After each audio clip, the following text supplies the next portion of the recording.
Alors bonjour, je suis Mathias Siron, président et cofondateur de l'association France-IOI, que nous avons créée il y a un peu plus de 20 ans.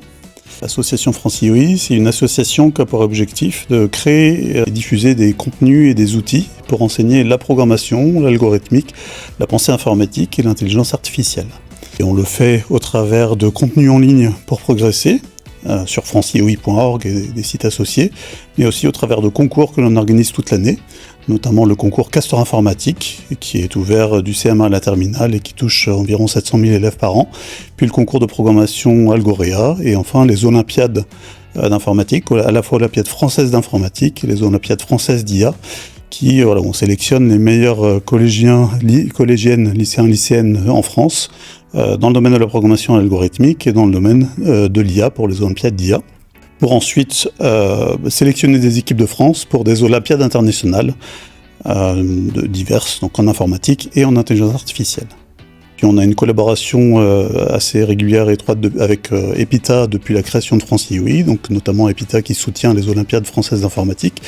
Donc c'était assez naturel quand EPITA et IA Institute sont venus vers nous pour nous proposer une collaboration, d'accepter cette collaboration,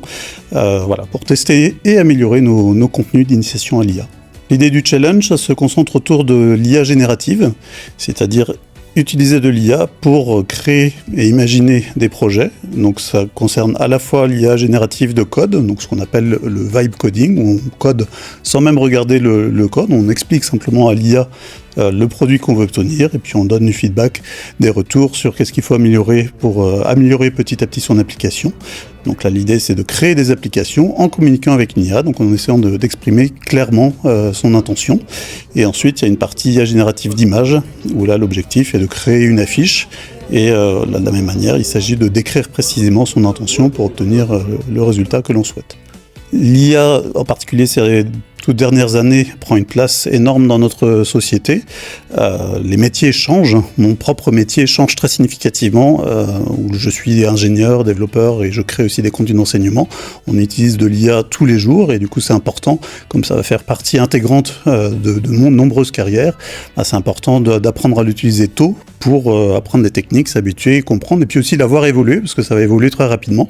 et commencer très tôt permet de comprendre comment les choses ont tendance à évoluer et du coup s'habituer et anticiper un petit peu les évolutions futures de l'IA.